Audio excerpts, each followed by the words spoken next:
अब्दुर रहीम खान खाना हिंदी साहित्य में एक अद्भुत व्यक्तित्व के धनी व्यक्ति थे। मुगल सम्राट अकबर के वे मंत्री और सेनापति थे। सहृदय कवि होते हुए भी वे शूरवीर लड़ाका थे। 16 वर्ष की उम्र से लेकर 72 वर्ष की उम्र तक उन्होंने निरंतर युद्ध किए थे। एक और भावुक कवि और दूसरी ओर युद्धवीर, एक अजीब सा विरोधाभास था उनके जीवन में। रक्तर्जित तलवारों के साए में कविहृदय का कोमल पुष्प किस तरह खिल पाया था, यह विचारणीय विषय है। राजघरानों की कूटनीति और युद्धोन्माद के परिवेश में उनकी संवेदनशीलता नष्ट नहीं हो पाई थी।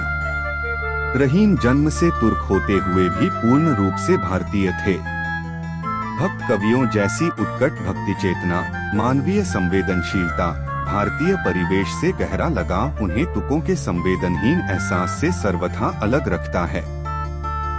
रहीम ने मजहबी कट्टरपन से भी ऊपर उठकर मानवीय भावों के विविध पक्षों को बड़ी गहराई से परखा था।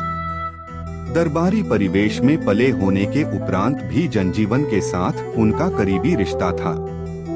भक्ति काल के कवियों ने साधारण से साधारण व्यक्ति में असाधारण मनोवृत्ति के दर्शन किए थे। कुछ विद्वानों का मत है कि हिंदी साहित्य का भक्ति काल हिंदुओं का नवजागरण काल था, किंतु यह मत अमित करने वाला है। उस युग में रहीम और रसखान जैसे कवियों ने मुसलमान होते हुए भी इस्लाम के गीत नहीं गाए। उन्होंने मनुष्य के भीतर सोते हुए विराट अनुराग को स्वर प्रदान किए, उसे अपने काव्य का विषय बनाया।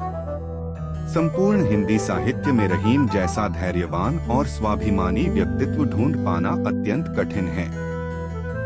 अपने जीवन काल में उन्होंने अपने ही परिजनों को मौत के घाट उतरते देखा था। पहले पत्नी, फिर 2 लड़के, 2 दामाद तथा उनके पोतों को भी उनकी आंखों के सामने मरवा दिया गया था। दुख के विकट झंझावात को उन्होंने हृदय से बाहर नहीं फूटने दिया था। उन्होंने उसे कहा था, मंथन किया था और तब उसे अपने शब्दों में उतारा था।